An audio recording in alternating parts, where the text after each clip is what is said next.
자, 오늘은 2021년 12월 12일 대림절 둘째 주일입니다.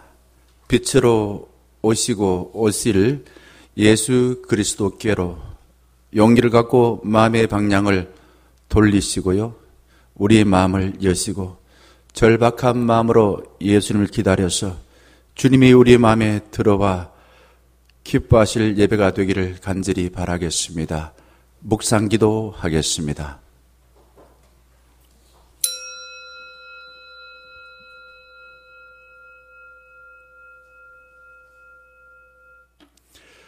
여호와의 영, 곧 지혜와 총명의 영이요 모략과 재능의 영이요 지식과 여호와를 경유하는 영이 강림하리니, 성령 하나님, 평소 우리가 받고 보던 세상의 기준을 지어 주시고 우리를 사랑하여 생명을 살려주시는 주님의 마음과 눈으로 나를 돌아보고 주님의 뜻대로 나를 새롭게 조정하여서 하나님께서 기뻐하시는 대로 회복해 주신 주님과 잇대어 영원히 찬양하며 살게 하여 주시옵소서.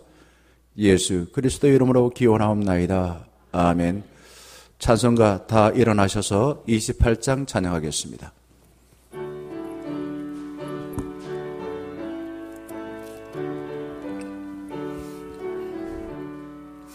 복의 근원 강림하사 찬송하게 하소서.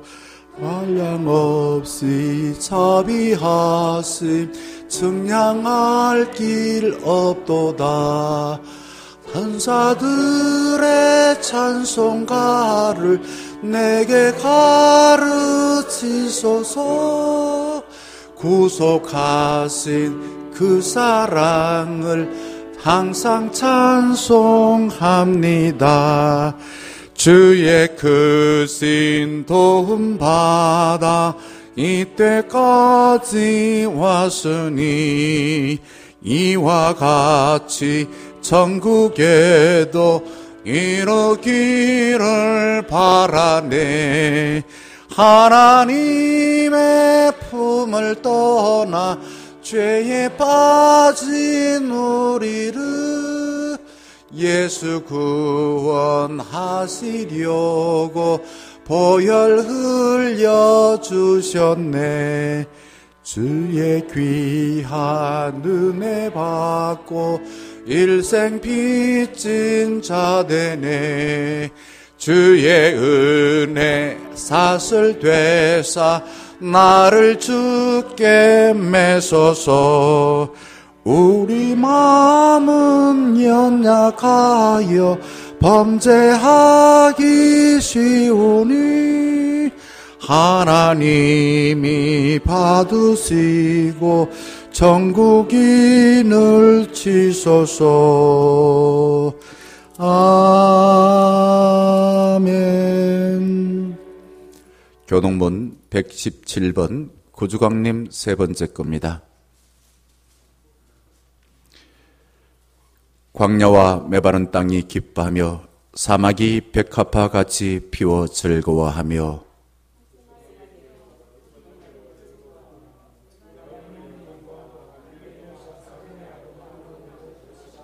그것들이 여호와의 영광 곧 우리 하나님의 아름다움을 보리로다.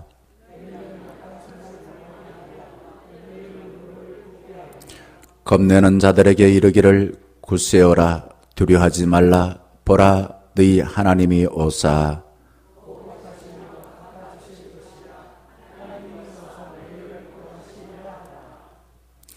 그때 맹인의 눈이 밝을 것이며 못 듣는 사람의 귀가 열릴 것이며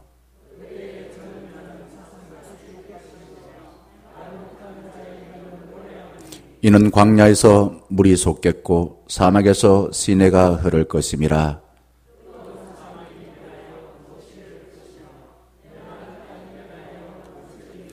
성냥에 눕던 곳에 불과 갈대와 부들이 날 것이며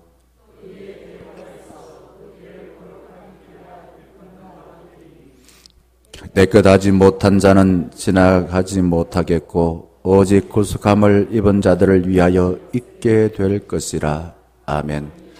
두려움은 하나님이 우리와 함께하지 않을 때 나타나는 겁니다. 어떤 일로 두려워하였습니까?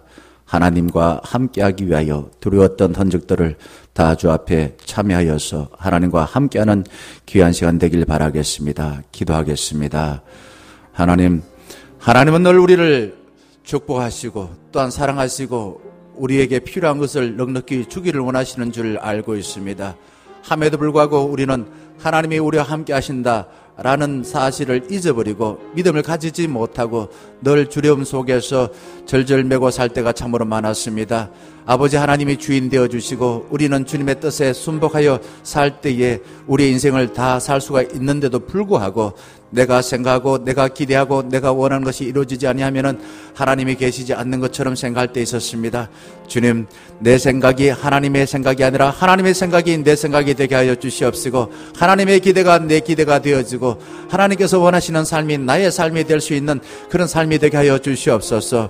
이 시간 주 앞에 나와 하나님의 약속하신 그 복을 받고자 원하오니 우리가 두려웠던 흔적들을 주 앞에 정직하고 진실하게 고백하겠습니다. 주님은 자비와 긍휼을 베풀어 주셔서 저희들의 두려웠던 흔적들을 말끔히 지워주시고 이제 밝고 밝은 모습으로 하나님의 살아계심을 인하여 기뻐하며 찬양하고 주님의 약속하신 그 삶을 향하여 나아갈 수 있는 오늘 이 시간 되게 하여 주시옵소서. 하나님은 아버지 하나님이 우리에게 다가오셔서 속삭여 말씀해 주시고 우리 입에 하나님을 찬양할 수 있는 은혜를 베풀어 주시고 우리 마음에 있는 모든 근심과 두려움을 다 없애주시고 하나님의 약속하신 평안이 있게 될 줄 믿습니다. 주님 사랑합니다. 함께하여 주시옵시고 우리의 모든 두려움을 다 물리쳐 주시옵소서.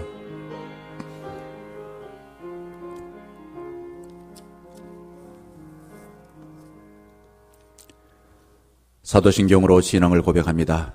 나는 전능하신 아버지 하나님 천지의 창조주를 믿습니다. 나는 그의 유일하신 아들 우리 주 예수 그리스도를 믿습니다.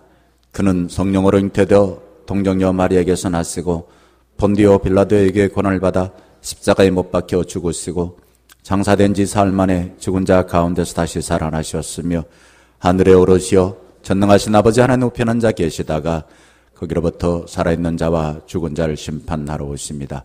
나는 성령을 믿으며 거룩한 공교회와 성도의 교제와 죄를 용서받는 것과 몸의 부활과 영생을 믿습니다.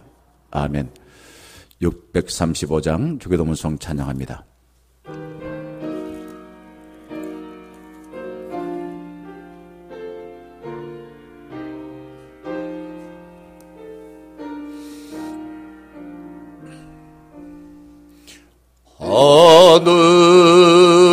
하늘에 계신 아버지 이름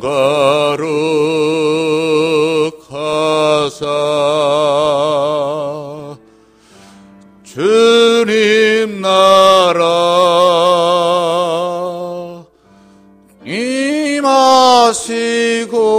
임하시고 뜻이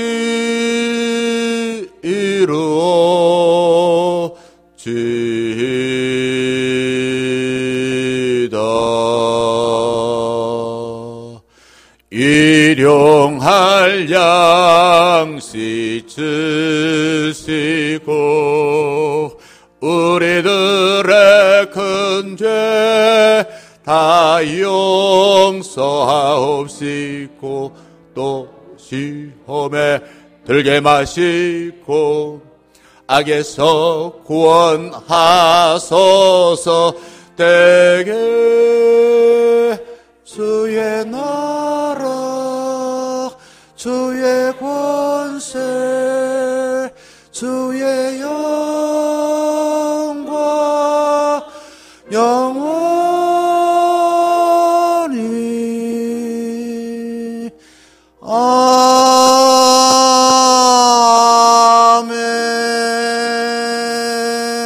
아멘. 자리에 앉아주시길 바랍니다. 우리를 대표하여 김병호 장로님 기도해 주시겠습니다.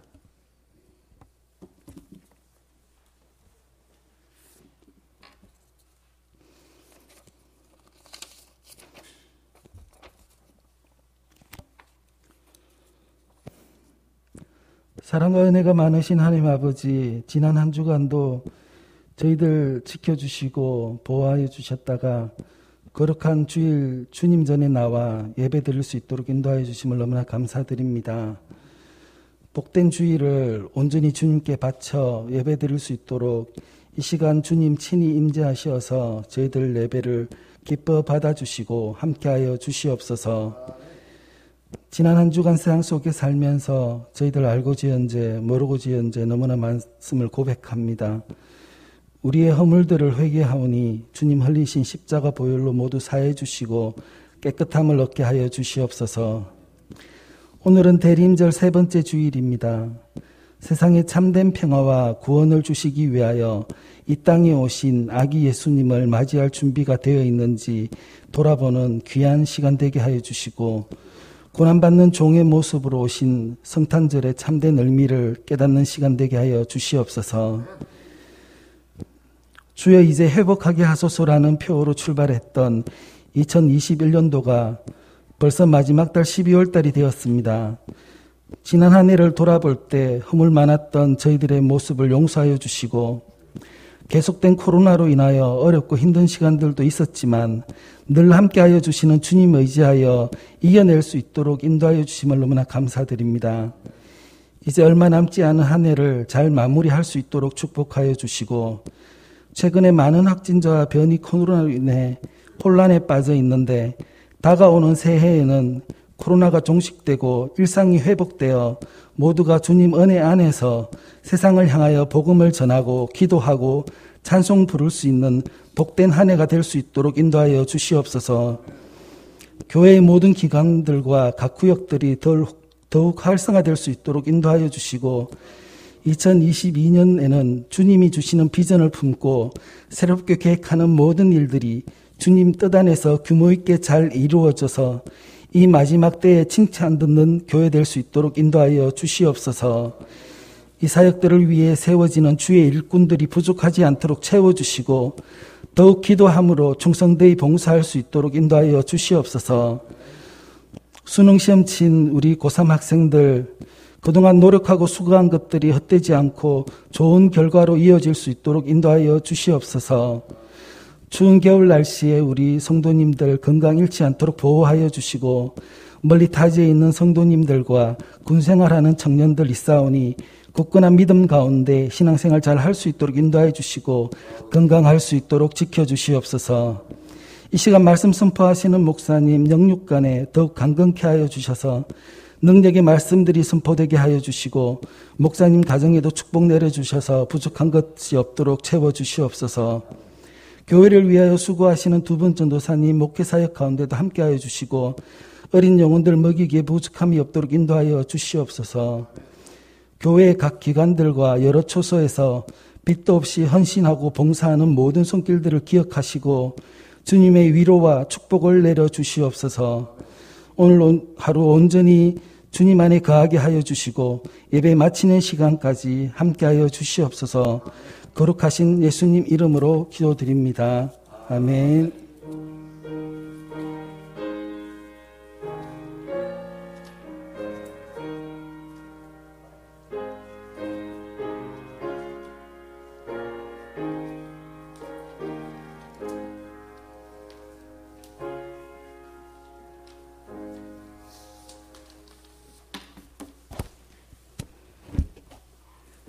오늘 저와 여러분에게 주시는 하나님의 말씀, 요한복음 8장 12절에서 20절, 요한복음 8장 12절에서 20절 말씀.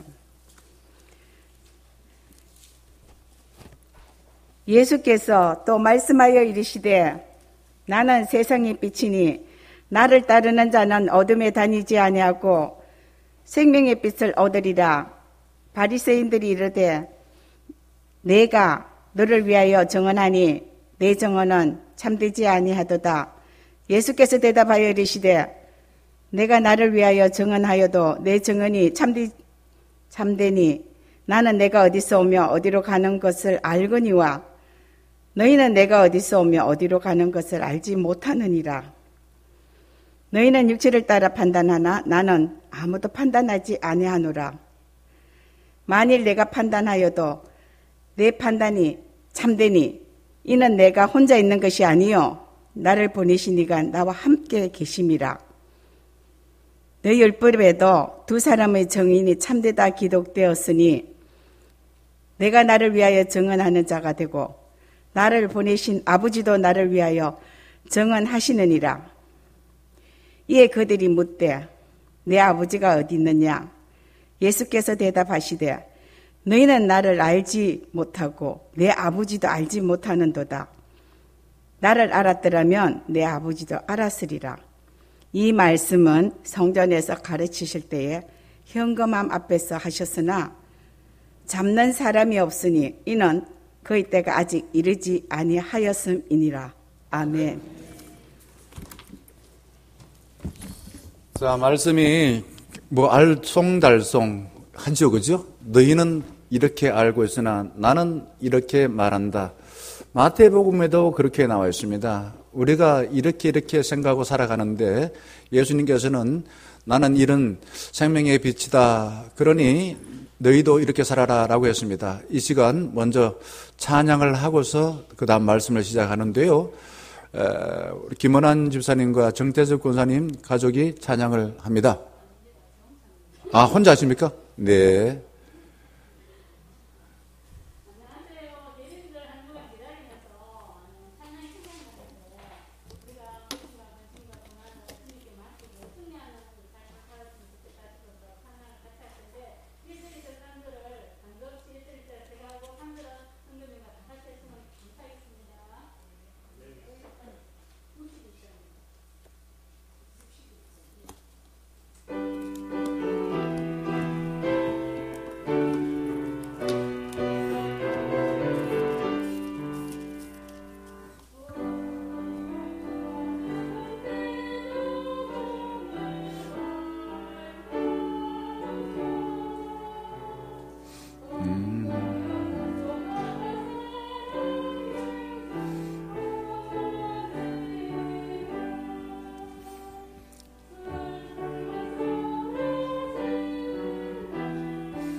감사하라 평화예와 하나님께 고통 사라지고 새 희망이 솟아오른다. 성도를 찬양하라. 승리의 주님.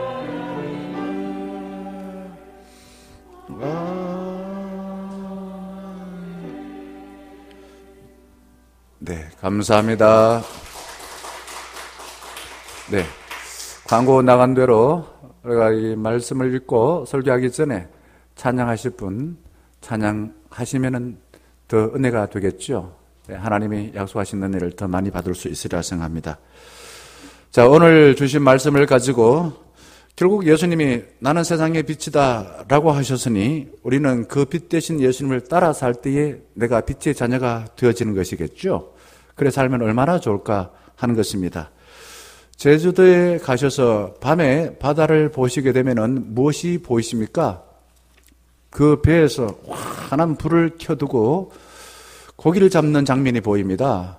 저는 그것이 무엇인지 잘 몰라서 물어보니까 그 배에 불빛을 비추어서 오징어라든지 고기를 잡는다고 이야기를 하더라고요.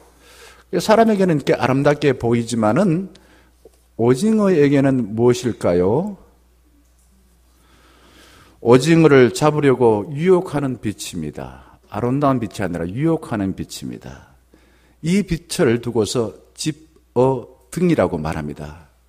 고기를 잡는 그 불을 밝히는 등이다 이거죠. 오징어를 유혹하여서 잡으려고 고안해낸 가짜 불빛입니다. 그렇죠. 우리나라 밤이 아마 세계 어느 나라 가도 이만큼 밝은 나라 거의 없습니다. 왜 이렇게 불을 밝게 켜두었을까요?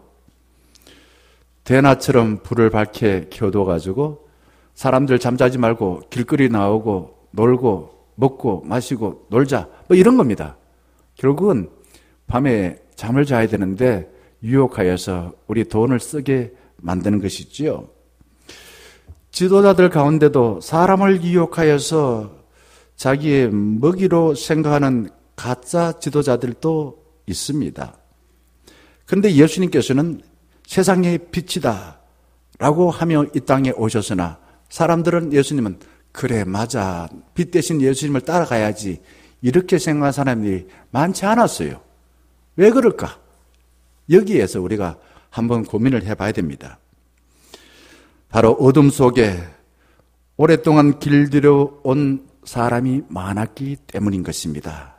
그래서 요한복음 보게 되면은 빛이신 예수님이 이 땅에 오셨으나 어둠 가운데 있는 세상과 사람들 다 미워하고 싫어하고 배척하였다. 이런 말씀이 많이 나옵니다.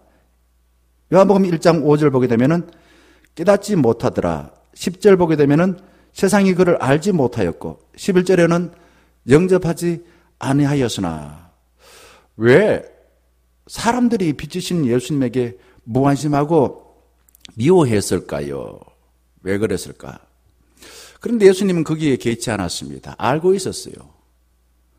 사람들에게 말합니다. 나는 세상의 빛이다.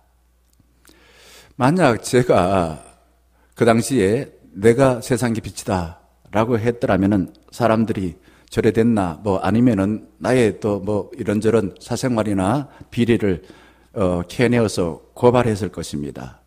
그런데 예수님은 이 비슷한 맥락의 말씀을 요한복음에서는 7번이나 말씀하셨던 것입니다. 나는 생명의 떡이다. 또 오늘 말씀하신 생명의 빛이다. 나는 양의 문이다. 나는 선한 목자다. 나는 부활이요 생명이요. 또한 길이요 진리요 생명이다. 마지막 15장에 참 포도나무다. 이게 이제 에고엠이라고 하는 겁니다. 나는 예수님은 무엇이다? 결국은 예수님은 우리가 알고 있는 양이라든지 문이라든지 포도나무라든지 이런 걸 통해서 이게 이제 비유적인 표현이에요. 은유적인 메타포라고 합니다. 이 비유적인 표현을 통해서 예수님 누구인지를 우리에게 가르쳐 주고 있습니다.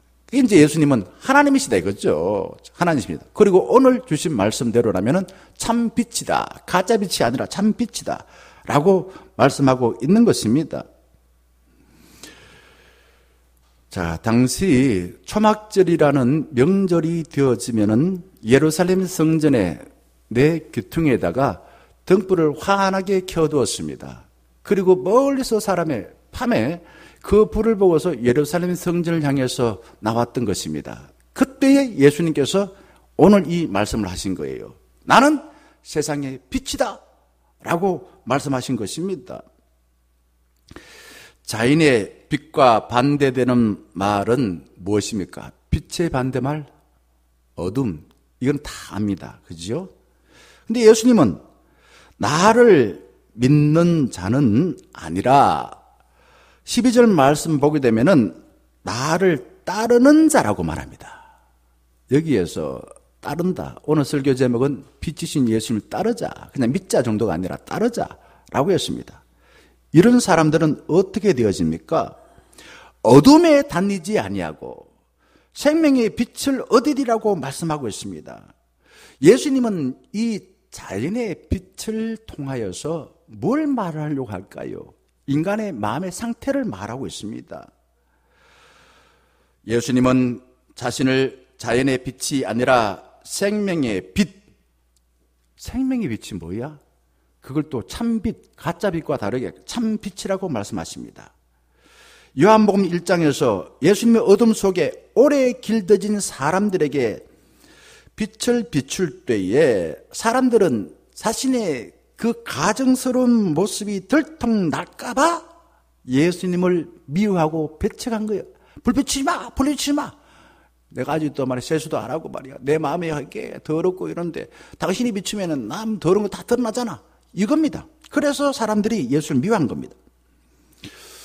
제가 가끔 말씀드렸습니다만은 이건 아주 유명한 그 이야기입니다. 플라톤의 동굴의 우상이라는 그 이야기에 나오는 건데 어떤 죄수가 평생 동굴의 벽을 향하여서 손발이 묶여서 그 벽에 비친 그림자만 보고 있었습니다. 그래 살았어요. 그런데 어느 날 갑자기 이 손발을 묶고 있던 쇠사랑이 끊어졌습니다. 그래서 한 번도 나오지 않는 어디로 나왔다고요? 동굴 바깥으로 나와봤어요. 근데 동굴 바깥으로 나와보니까 눈이 너무나 부시는 거야. 도저히 눈을 뗄 수 없는 거야. 지금까지 살아왔던 세상과 완전 다른 세상입니다. 그래서 어떻게 했을까요? 다시 동굴 속으로 들어갔습니다. 그게 진짜 세상인 줄 알고. 이런 게 우리의 삶이 될 때가 많다는 겁니다. 스톡홀름 증후군이라는 심리학적 용어가 있습니다. 스톡홀름 증후군이라는 말이 무슨 말이냐? 나쁜 주인에게 오랫동안 길들여 살게 되면은 나중에 나쁜 주인이 아니라 진짜 좋은 주인으로 착각하고 산다라는 겁니다. 예를 들어서 때리는 배우자에게 오래 길들여 살게 되면은 나중에 좋은 배우자로 생각한다는 겁니다. 북한 사회에는 주체 사상에 의해서 태어날 때부터 아주 오랫동안, 이게 오래됐어요. 오랫동안 길들여졌기 때문에 그 사회의 우두머리를 나쁘게 생각하지 않고 무조건 좋게 생각합니다. 나쁜 가치관과 행동, 기분에 물든 사람은 결국 교회에서 이전에 살아온 대로 말하고 행동하기가 쉽습니다. 이게 익숙하게 길들여진 거예요. 익숙하게 길들여진 것이 선악을 구분하지 못하고 처음에는 저항을 하죠. 그러나 살기 위해서 악과 타협하다 보니 그게 진짜 좋은 걸로 착각하고 산다는 겁니다. 예수님은 말씀하십니다. 15절 보게 되면은 너희는 내가 어디서 오며 어디로 가는 것을 알지 못하느니라. 자, 어둠 속에 있다라는 표현이 무슨 뜻일까요? 이 어둠 속에 있다라는 말은 왜 인생을 사는지 뜻도 모르고 산다는 겁니다. 내가 어디에서 왔는지 왜 사는지 모르고 죄의 노예처럼 마지못해 질질 끌려다니며 산다는 겁니다. 예수님이 자신을 세상의 빛이라고 말할 수 있었던 비결이 어디 있을까요? 자, 14절에 그 이유를 말하고 있습니다. 내가 어디서 오며 어디로 가는 것을 알거니와. 그래서 나는 참 빛이라는 겁니다. 이사야 선지자가 이사야서 42장 6절과 7절에 이렇게 말합니다. 나 여호와가 의로 너를 불렀은즉 내가 내 손을 잡아 너를 보호하며 너희 세워 백성의 언약과 이방의 빛이 되게 하리라. 너가 눈먼 자들의 눈을 밝히며 갇힌 자를 감옥에서 이끌어내며 흑암에 앉은 자를 감방에서 나오게 하리라. 이게 언제 이런 말을 했나? 바벨론 포로에서 오랫동안 생활했습니다. 처음엔 여기 우리 살 곳이 아니야. 이 바벨론에 있는 모든 것들은 다 우리의 삶을 억압하는 것이야. 라고 하면서 정말 억울해하고 저항하고 그랬는데 오래 살다 보니 그것이 좋은 것인 줄 알고 살았던 것입니다. 그때에 하나님이 이사야 선지자를 통하여서 포로 생활했던 이스라엘 백성들에게 말합니다. 너희들을 이곳에 보낸 이유가 뭔지 아니? 그건 다름 아니라 바로 이방의 빛이 되는 의인으로 살도록 하기 위해서야 라는 것입니다. 이사야 선지자가 할 일은 오랫동안 바벨론의 종살이를 하여서 눈먼 사람들의 눈을 뜨게 한 것입니다. 그 어둡게 하여서 지금 이 어둠 세상에서 자신의 인생을 살지 못하게 만들었던 그 어둠을 밝히게 만드는 것, 눈 뜨게 만드는 것, 이것이 이사야 선지자가 할 일이었습니다. 예수님도 육신의 눈을 번쩍 뜨게 하는 기적을 많이 행하셨어요. 더 큰 이유, 오늘 주신 말씀대로라면 단지 육신의 눈만 뜨는 것이 아니라 살 이유를 알게 하는 큰 기적을 베풀겠다라는 것입니다.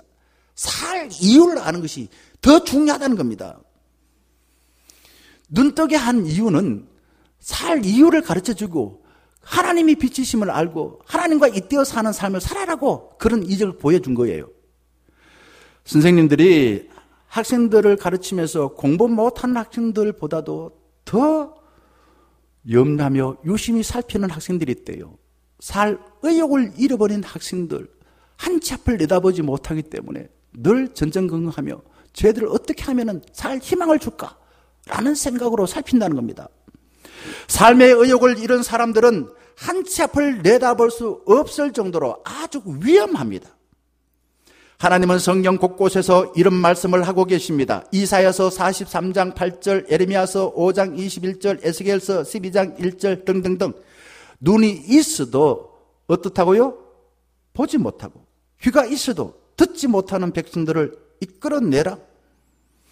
예수님이 이 땅에 오시면은 이사야서 35장 5절에 맹인의 눈이 밝을 것이며 못 듣는 사람의 귀가 열릴 것이며, 빛이신 예수님이 오심으로 인하여 우리 마음이 환히 밝아져서 삶의 의욕을 찾으면 좋겠어요.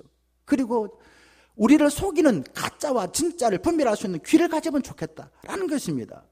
예수님은 바리새인과 헤롯에게 오랫동안 길들여진 사람들에게 마가복음 8장 18절에 이렇게 말씀하십니다. 한번 볼까요? 너희가 눈이 있어도 어떻다고요? 보지 못하며 귀가 있어도 듣지 못하느냐? 또 기억하지 못하느냐? 빛이신 예수님은 자신이 어디서 와서 어디로 가야 하는지를 알지 못하는 사람들이 어두운 가운데 헤맬 때에 내가 이 땅에 온 이유는 너희들을 빛으로 나아가는 삶을 살도록 하기 위해서 내가 이 땅에 왔다는 겁니다. 옛날에 제가 학교 다닐 때 그 국민교육 헌장을 막 외웠습니다. 그렇죠? 나는 뭐 이 땅에 왜 태어났나? 역사적 중흥을 위하여. 아주 막 큰 뜻이라고 이야기하는데 어쨌든 뭐 그렇습니다. 예수님 왜 이 땅에 오셨는가? 어두운 가운데서 방황하는 사람들, 그들의 마음의 눈을 확 뜨게 하여서 그들이 자기가 어디서 와서 어디로 알고 이 땅에 주어진 삶을 어떻게 살아야 될지를 그거를 가르쳐주기 위해서 이 땅에 왔다는 겁니다. 어떻게 해야 빛 가운데 살 수 있을까요? 예수님은 나를 믿는 자라고 말하지 아니하고 아까 읽었습니다마는 나를 따르는 자, 나를 따를 때에 생명의 빛을 얻으리라고 말하고 있습니다. 예수님을 믿는 사람은 많으나 빛이신 예수님을 따르며 빛 가운데 다니는 사람들은 많지 않은 것이 현실입니다. 저도 그래요. 빛의 대장이 되어서 따라오라고 하신 예수님을 따를 때에 삶의 뜻을 찾아서 소중한 삶을 살 수가 있다는 겁니다. 그러자 13절 말씀에 바리새인들은 예수님에게 이렇게 묻습니다. 너가 너를 위하여 증언하니 너 정의는 참되지 아니하도다. 정의는 다른 사람이 내가 아니라 다른 사람이에요. 자기가 자기 대해서 이야기하면 이거는 주장하는 거예요. 자기 신념을 가지고 주장하는 겁니다. 자, 이 말이 바리새인이 하는 말이 틀린 말이 아니에요. 율법에서는 분명히 정인이 필요하다는 거죠. 네 말고 다른 두세 사람 정인이 필요하다고 이야기하고 있습니다. 그게 신명기 19장 15절에 보게 되면은 정인으로 인정받아서 너의 그 억울한 것을 해결하기 위해서는 적어도 정인은 두세 사람이 필요하다라고 말하고 있습니다. 예수님은 자신을 반박하는 바리새인들에게 알쏭달쏭한 말씀을 하고 계십니다. 14절 한번 보세요.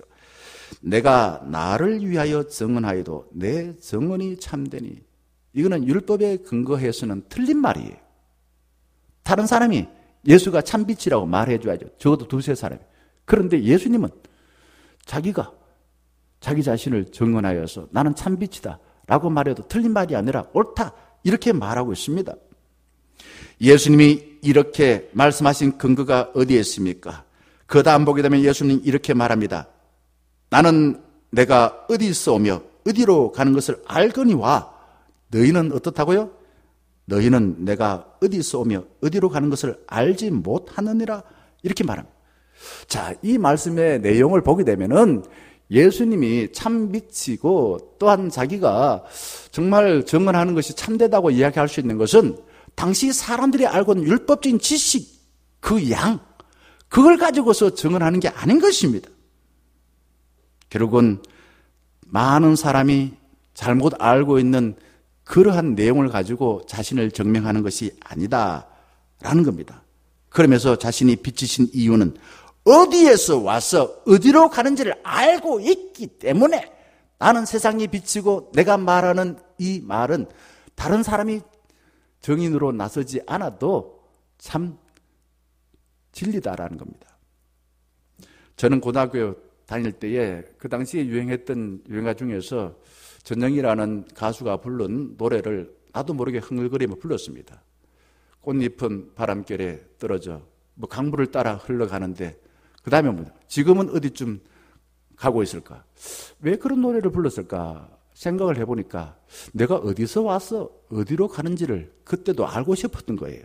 그냥 인생이 바람처럼 왔다가 바람처럼 사라지고 뭐 나그네처럼 어디서 와서 어디로 간지 모르겠어. 뭐 최희준 씨가 부르는 것처럼 뭐 그런 게 아니라 하나님께로부터 와서 하나님께서 이 땅에 주의 뜻을 알고 살라고 내 인생을 주셨고 또 하나님이 때가 되면은 불러오르시구나 라는 것을 알고자 아마 그 노래를 흥얼거렸는 것 같아요.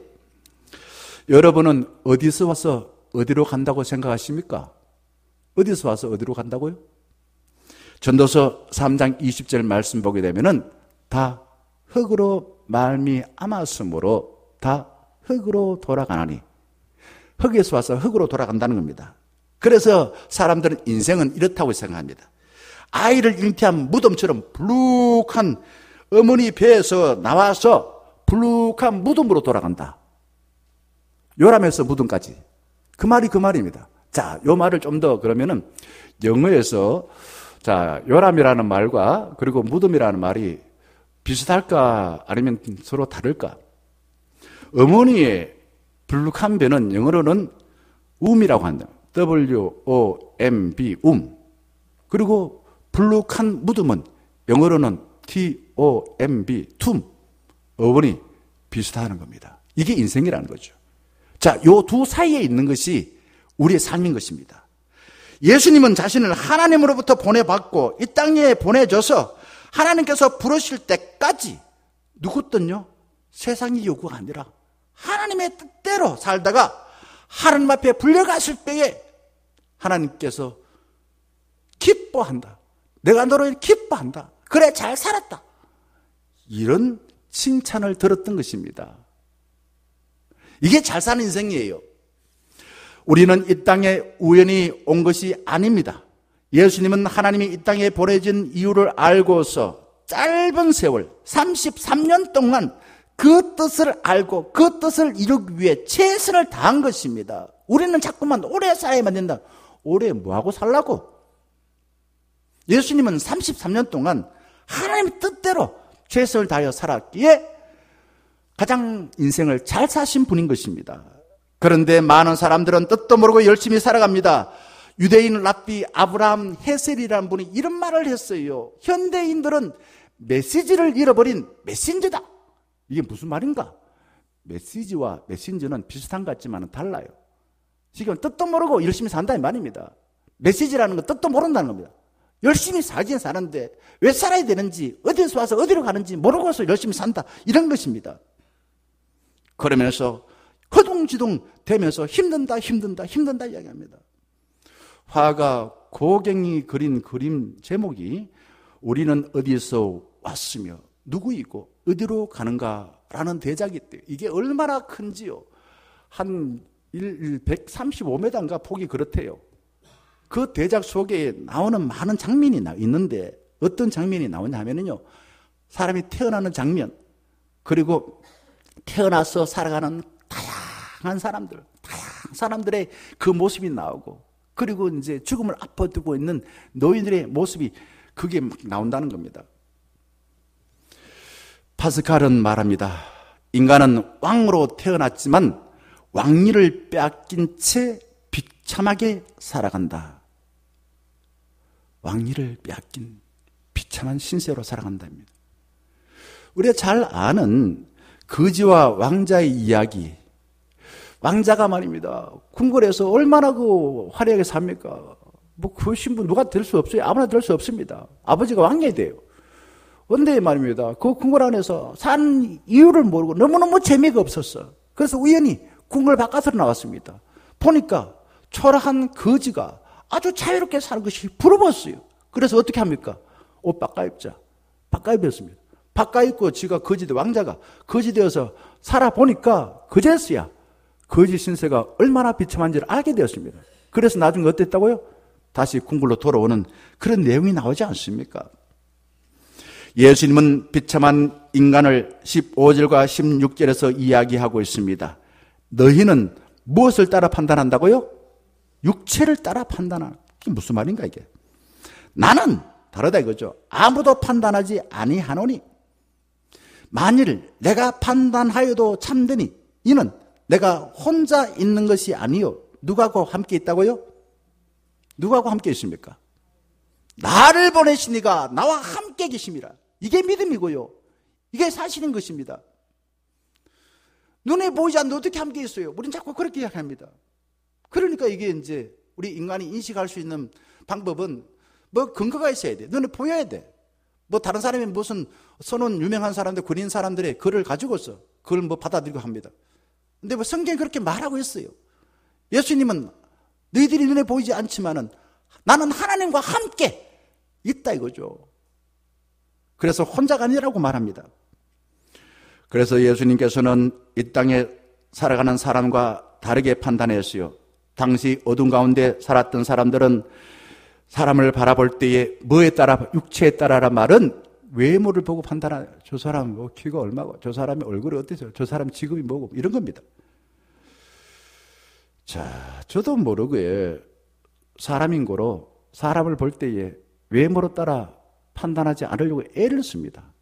그런데 나도 모르게 나한테 잘해주면은 무조건 좋은 사람이라 생각할 때도 가끔 있습니다. 그러다가 나중에 후회해요. 예를 들어서 외모가 말입니다. 뭐 제가 기대하는 만큼 그렇게 뭐 예쁘지 못하고 또 뭐 차림이 그냥 그렇게 아주 세련되지 못하고 험한 사람들, 이런 사람을 보고서 속으로 은근히 좀 무시했다가 알고 보니까 그 사람이 그런 사람이 아니야. 자기를 내려놓고 아주 자유분방하게 살고 당당하게 살아가는 사람이었어. 이걸 알고서 저도 회개할 때가 가끔 있습니다.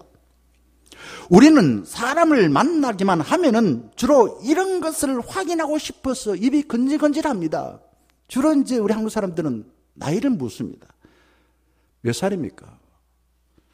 그리고 요즘 사람들은 주로 사는 동네를 묻습니다. 서울 같으면은 당신 어디 삽니까? 저는 옛날에 강북 미아리 살았습니다. 가난한 동네 살았어요. 그런데 말하기가 좀 그래요. 저기 강남에 있는 뭐 청담동에 산다거나 뭐 그러면 당당하게 말하죠. 난 막 강남에 산단 말이에요. 강남. 이런 걸 이제 사람들이 물어봐요. 네 어디 사노? 그리고 막 요즘 사람들은 네 차종이 뭐고? 옛날에 몇 시시고 이렇게 물어봐요. 요즘 차종이 뭐고? 이런 거 자꾸 물어보고 싶어요. 자, 왜 이런 걸 자꾸 물어볼까요? 너 뭐 연봉이 얼마냐? 왜 그런 거 물어볼까요? 상대방을 이용하여서 내가 뭔가 덕을 보고 상대방에게 뭔가 내가 좀 더 우쭐거리고 싶은 마음이 드는 것이에요. 그런데 예수님은 세상의 기준으로 판단하지 않는다고 말씀하십니다. 기독교인은 예수 그리스도 안에서 거듭났기에 자연인으로서 본능대로 사람들이 주는 그 기준에 의해서 세상을 보는 사람이 아니다는 겁니다. 여기에서 우리가 정말 큰 깨달음이 있어야 돼요. 거듭났다는 말은 단순하게 내가 그냥 그거를 그냥 글자대로 받아들이는 게 아니라 거듭나는 게 도대체 무슨 뜻이냐?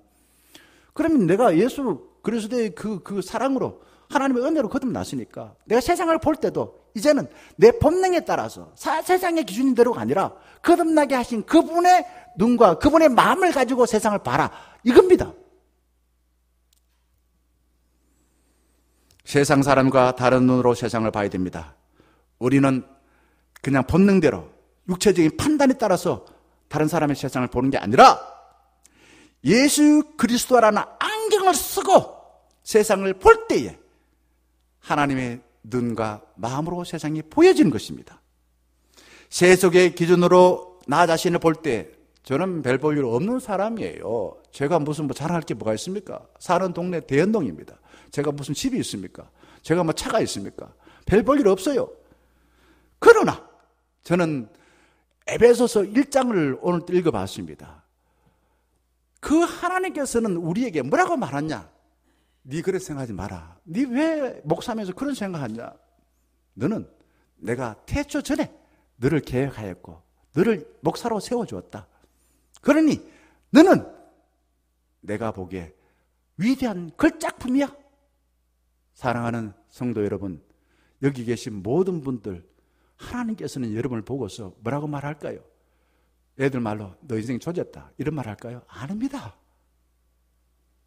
하나님께서는 여기 계신 모든 분 보고서 나의 위대한 작품이야. 이경숙 권사님이나 박경화 권사님 고개 끄덕이시는데 그래요. 하나님의 위대한 작품이래요. 하나님이 그렇게 보면 됐지. 사람들이 뭐라고 말하더니 그건 뭐가 중요합니까?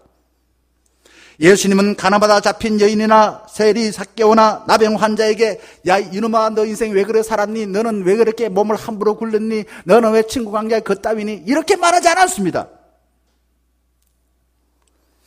하나님의 마음으로 그 사람 얼마나 아플까 생각하고 욕을 먹으면서까지 육체의 판단으로 우하여 예수님을 싫어하는 사람들에게 욕을 먹으면서까지 그들에게 자비를 베풀어 주셨던 것입니다. 예수님은 늘 혼자 있지 아니하시고 자신을 보내주신 하나님과 함께하여서 하나님의 뜻대로 살았다. 이게 예수님의 삶인 것입니다. 예수님의 판단이 참된 까닭은 다름 아니라 하나님의 시선으로 자신을 보고 세상을 봤기 때문에 참된 판단인 것입니다. 저도 참된 판단하려고 부단히 애를 씁니다. 그런데 육체의 판단으로 하면은 저는 대부분 F 학점에 가깝더라고요. 그러나 하나님의 눈으로 보니까 조금 점수가 올라가더라고요. 바리새인들이 예수님에게 묻습니다. 19절 말씀, 네 아버지가 어디 있느냐? 예수님이 바리새인들에게 대답합니다. 너희는 나를 알지 못하고 내 아버지도 알지 못하는도다. 나를 알았더라면 누구도 안다고요? 내 아버지도 알았으리라. 둘 다 몰라. 그러니까 내 아버지가 누군지 말해줘도 너희들은 안 믿어. 이겁니다. 예수님은 하나님이 보내주셨고 하나님 뜻대로 살아서 하나님의 삶을 사람들에게 보여주셨던 것입니다. 그냥 가르쳐주기만 한 게 아니라 보여주셨어요. 나중에 빌라도도 예수님을 신문하면서 진리가 무엇냐? 라고 물었습니다. 진리가 바로 빌라도 눈앞에 있음에도 불구하고 진리가 누구냐? 라고 물었던 것입니다. 왜 사람들은 예수님에게서 하나님을 보지 못할까요? 왜 못 볼까요? 어떨 때 그렇습니다. 저 사람은 과연 예수님 말하면 믿을까? 내가 말하는데 안 믿으면 믿을까? 어거스틴은 이런 말을 했어요. 나는 진리를 피하면서 진리를 찾았다. 예수님이 하나님의 아들이고 하나님이 보내주신 참 인간이자 참 하나님이라는 것, 그거 예수님 앞에 있으면서 자꾸 피하면서 진리가 어디지 찾고 있다 이거죠. 우리는 진리신 예수님을 회피하고 세상의 눈을 돌려서 진리를 찾을 때가 많습니다. 그 이유를 예수님은 23절에 말씀하십니다. 너희는 어디에서 났고요? 23절 보게 되면 아래에서 났고 나는 위에서 났다라고 합니다. 이게 무슨 말인가 이게? 예수님이 무슨 뻗기 위해서 이런 말을 했을까요?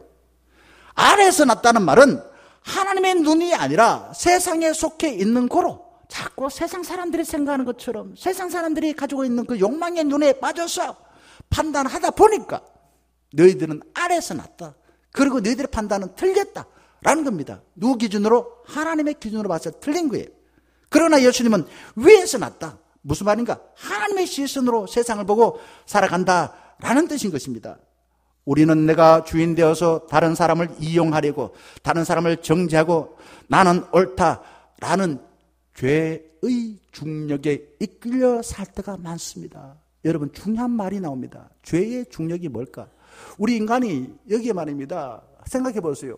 지구가 둥그래요. 둥근데 어떻게 안 넘어지고 사나? 이게 중력의 법칙입니다. 그런데 우리가 세상 살면서 안 넘어지는 것만 아니라 나도 모르게 죄의 중력에 빠져서 나를 바라보고 다른 사람을 본다는 겁니다. 그러나 예수님은 달랐어요. 은총력에 끌려서 우리와 전혀 다른 방향으로 마음을 갖고 다른 방향으로 세상을 사셨던 것입니다. 죄라는 중력은 어쩔 수 없이 자기 판단, 자기 자신이 옳다, 자기만 주인이다 라고 만들게 되어집니다. 그리고 남을 자꾸만 이용하려고 할 때가 많습니다. 왜? 죄의 중력에 이끌려 살기 때문에 그렇습니다. 예수님은 다릅니다. 하나님께로부터 와서 하나님 앞에 가서 당당하게 보고하기 위해 하나님께서 부르신 대로 33년 동안 하나님의 뜻을 다 이루신 거예요. 죄의 중력대로 끌리게 되면은 우리는 보이지 않는 욕망이라는 것이 우리의 마음을 어둡게 하여서 비겁하게 핑계대고 자신이 죄인되지 못하면은 그냥 뒤로 넘어가고 뭐 교회 나오니 안 나오니 막 이런 이야기하고 막 그럽니다. 그러나 은총에 이끌려서 하나님의 눈으로 세상을 보고 하나님의 가슴으로 느끼어서 사는 사람은 하나님 앞에 가서도 충성, 제가 하나님 주신 삶을 다 살았습니다 라고 보고한다는 겁니다. 우리 청년가족들이 그렇게 살길 바라요. 바리새인들은 성경을 다 안다고 자부하여서 자신을 전지전능한 신으로 착각해서 이게 독단에 빠진다라는 말입니다. 그들은 흐름한 옷을 입고 떠돌아다니면서 어중이들과 어울려 먹고 마시는 그 예수님 보고서 죄인들의 친구다, 세리들 친구다 라고 비난하고 배척했습니다.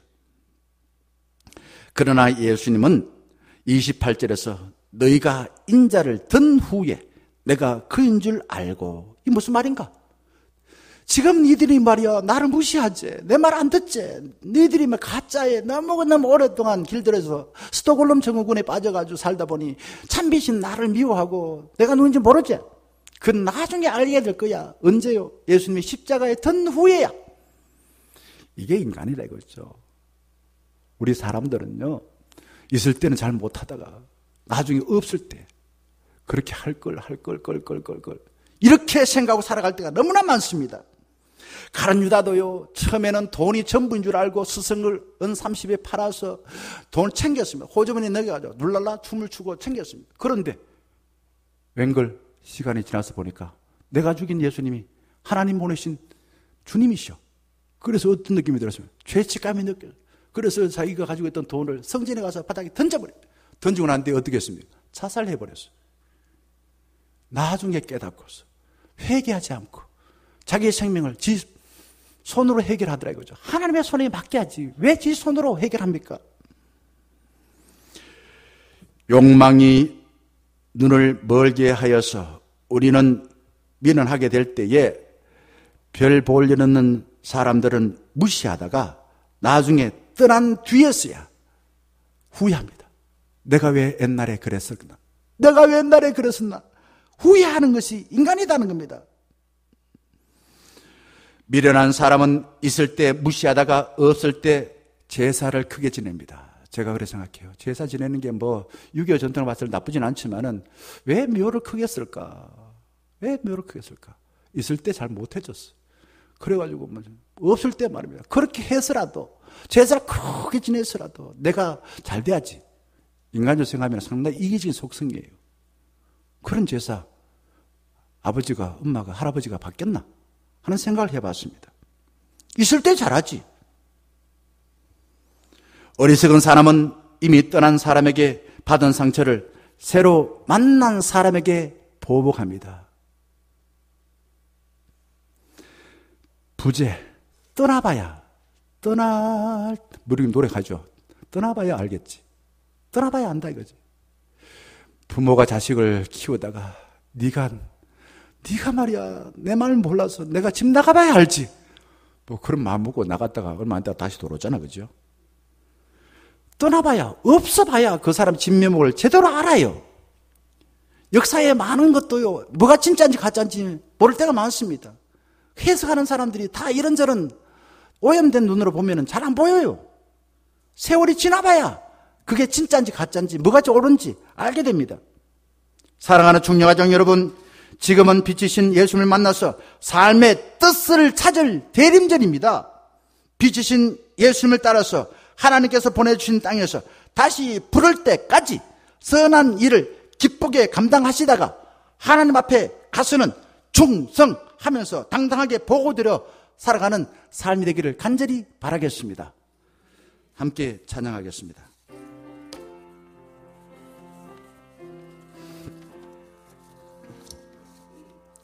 이 말씀 따라 사는 동안 지치지 않게 하시고 이 말씀 따라 사는 동안 주님 나라 이루소서. 찬송가 502장 찬양하며 하나님께 예물을 바치겠습니다.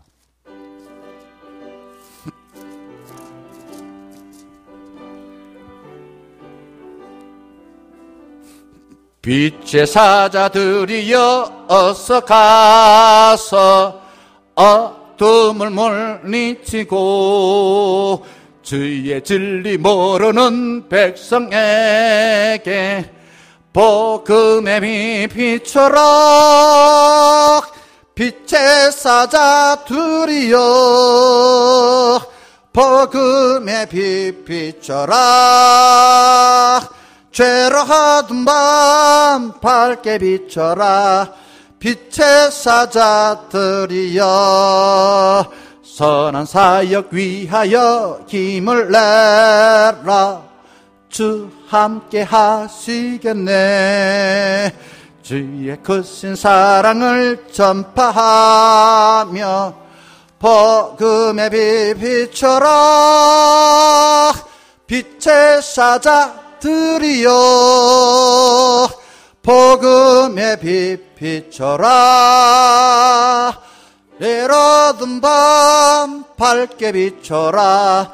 빛의 사자들이여 주님 부탁하신 말 순종하여 이 진리 전파하라. 산을 넘고 물 건너 힘을 다해 복음의 빛 비춰라. 빛의 사자들이여 복음의 빛 비춰라. 죄로 어두운 밤 밝게 비춰라. 빛의 사자들이여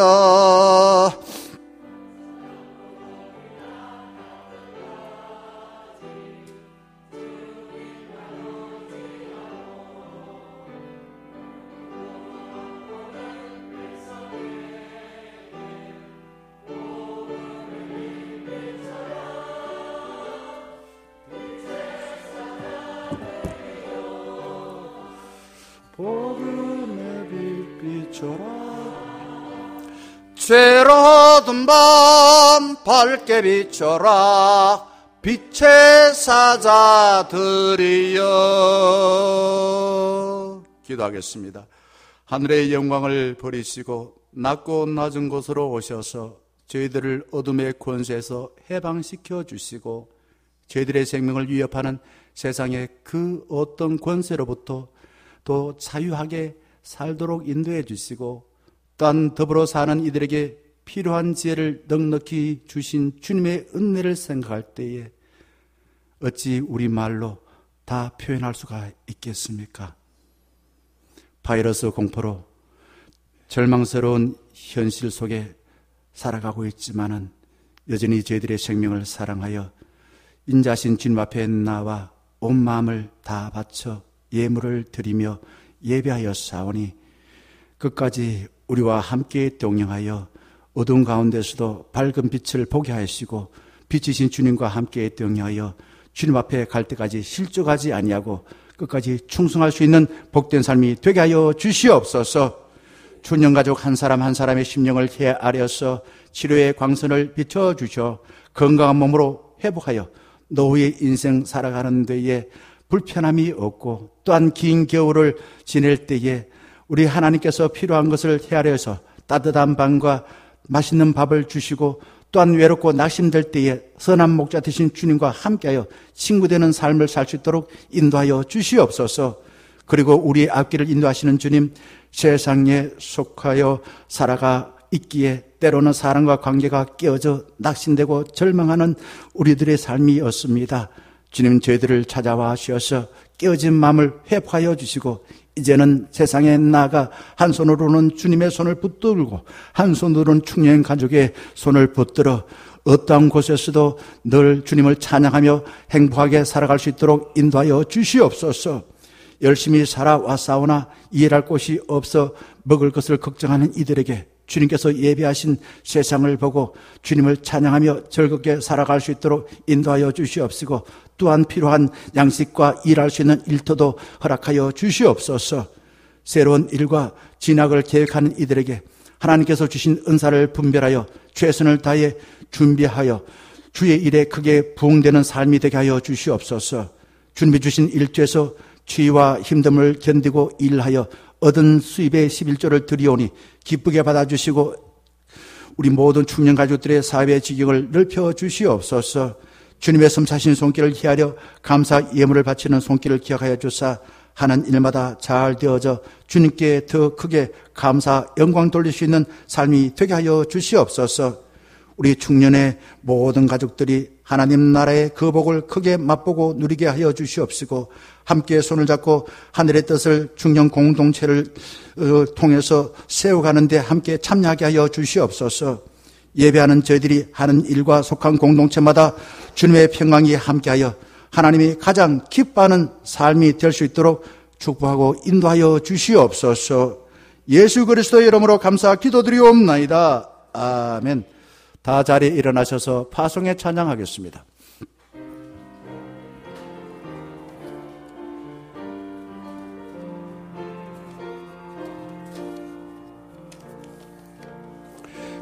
비바람이 앞길을 막아도 나는 가리 주의 길을 가리 눈보라가 앞길을 가려도 나는 가리 주의 길을 가리 이 길은 영광의 길 이 길은 승리의 길 나를 구원하신 주님이 십자가 지고 가신 길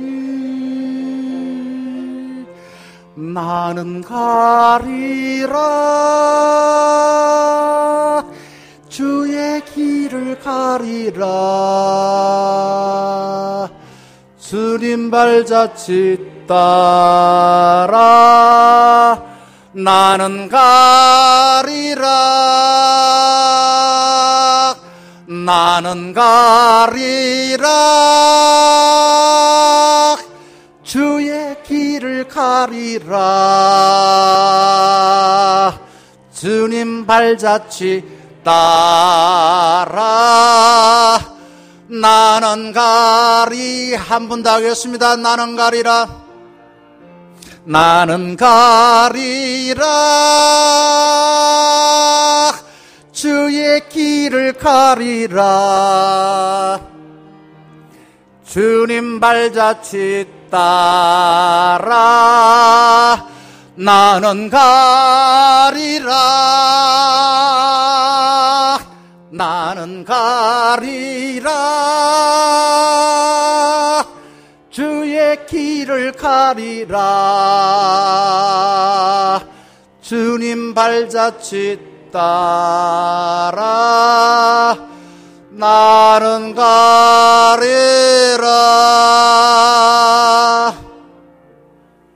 주 예수 그리스도의 크신 은혜와 하나님 아버지의 사랑하심과 성령님의 함께 하시고 교제하시고 충만케 하심이 어둠 가운데 너무 오래 길들여 살아왔던 삶이었지만은 주님은 우리를 만나시기 위하여 빛으로 이 땅에 오셔서 우리를 해방시켜 주시고 이제 빛인 나를 따라서 나의 손을 잡고 빛된 삶을 살자라고 하시는 주님의 그 음성에 아멘으로 화답하여 이제 남은 삶을 하나님의 뜻을 위하여 충성하여 감당함으로 하나님 앞에 가서는 하나님 주신 삶을 잘 살았습니다 라고 보고드리기를 하지만은 머리 숙인 총영가족 위에 이제부터 늘 함께 하시기를 간절히 축원하옵나이다. 아멘.